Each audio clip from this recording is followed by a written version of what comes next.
I wonder if screens didn't exist, if the TV didn't exist, if the phone didn't exist,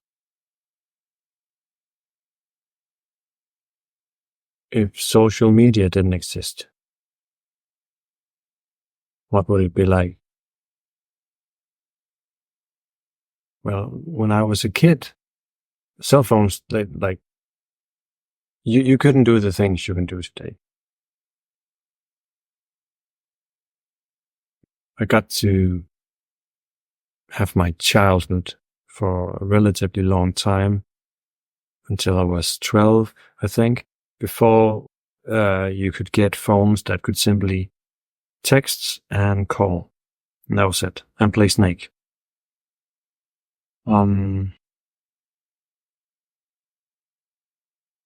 But yeah, right now, as you can tell, I'm battling screen addiction. And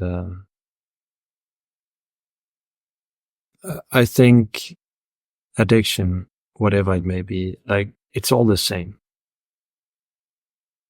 Your brain getting hooked on something easy, something that it can just consume right away and feel good.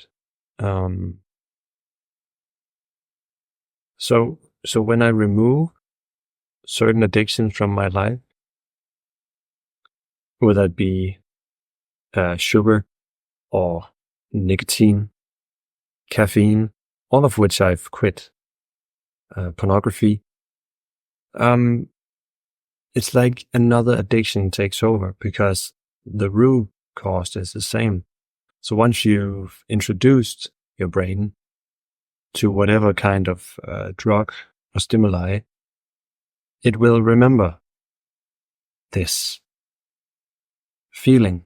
And when you quit one addiction, then it will remember whatever else you have consumed or seen or tried, and remind you of that.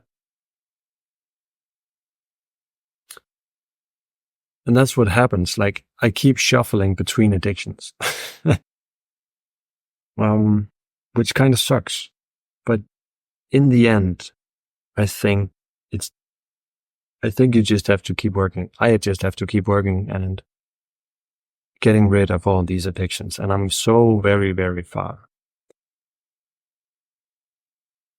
Now, I have this theory that when you indulge in one addiction, it sort of lights the flame for other addictions. Because the way addiction works is it's this dopamine trap of, at some point you try something new. Let's say you try smoking, or you try coffee for the first time, or you try alcohol, or you try candy.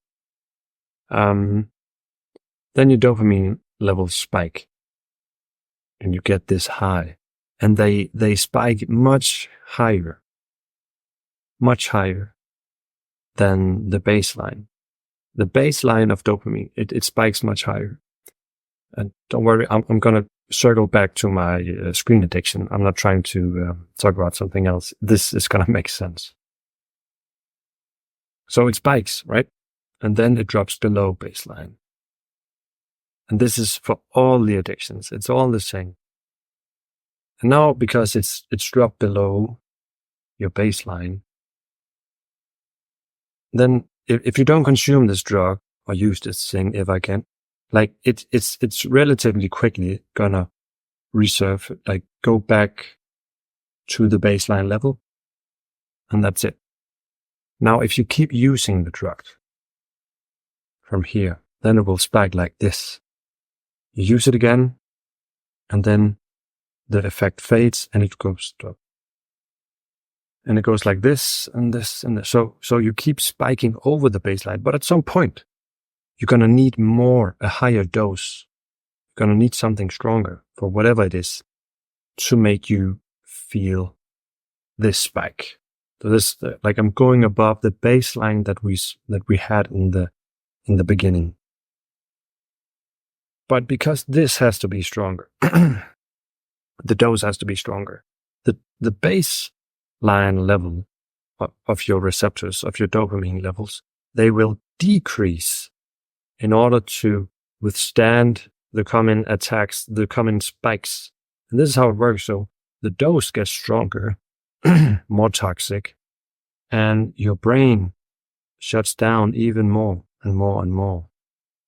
So your baseline levels for dopamine and feeling motivated to do stuff drops, and the dose becomes stronger in whatever drug you're using. So do you see why we have to battle these addictions? We have to get rid of them entirely in order for our dopamine levels to come back up and rise. Because at some point you will use these drugs, these stimuli, these screens, pornography, hard drugs, alcohol, nicotine, sugar. You will have to use these to feel normal. And your levels will always be below.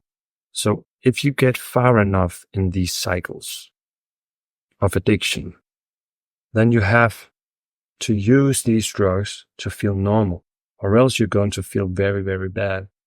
But most people don't know this. Most people don't know this. That you have to get rid of these strong things, stimuli, whatever, in order for your dopamine receptors to heal and reset back.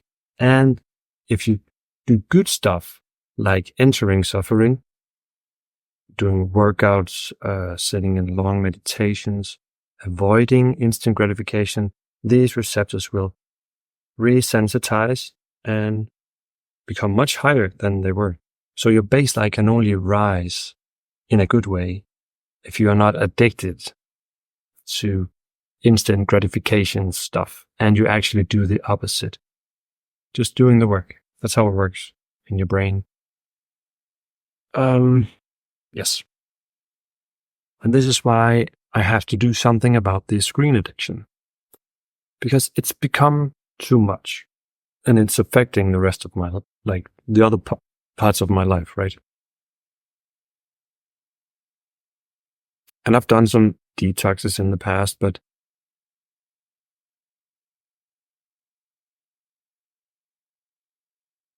yeah, I need to figure out what the best way is. And now I'm just talking freely, right? Like I always do.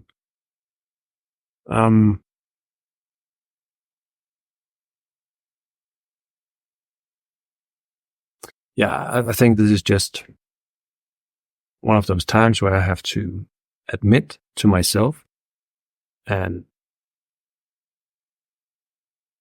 through a video, apparently, that it's becoming too much again, and it's affecting my life.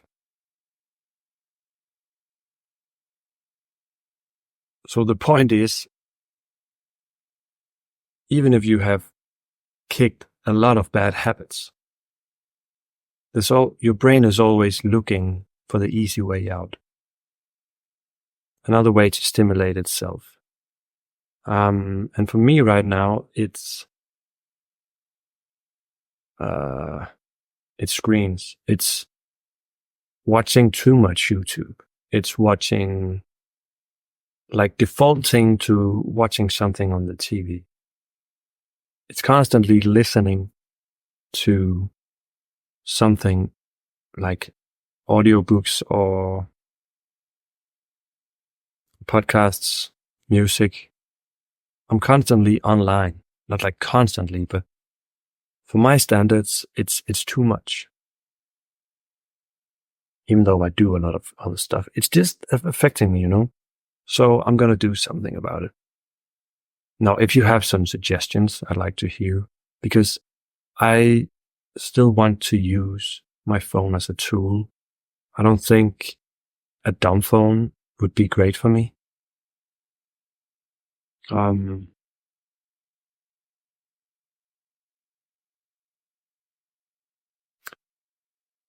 Sometimes when I do these nightly routines, where I set a boundary of like, after 9:30 in the evening, I have to shut off all screens, or after 10 p.m. or a.m. p.m., I guess. I have to shut off all screens. That's been very helpful in the past, and I truly enjoy those evenings. It's just, for some reason, I end back here, right? Now, it may be because I haven't had sugar for almost 3 weeks now. And that does have an impact, I think, because sugar is like one of the most difficult addictions or habits to kick. So I think that's having some sort of effect on me. Yeah, I don't know, man. I just need to get it out there. So it's something I'm working on, and it's going to be one of my big focuses now. Like, of course, I'm focusing on like this diet thing that's going on, and I'm always focusing on semen retention. But yeah, it's just like I said, like my brain has just switched focus. Okay, we can do these things.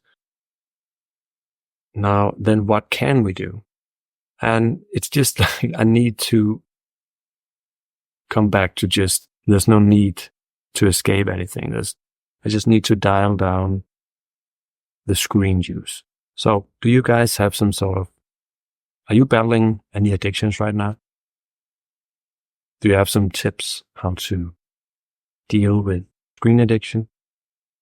And how are you doing? All right, that's going to be it for me. I'll see you in the next one, guys.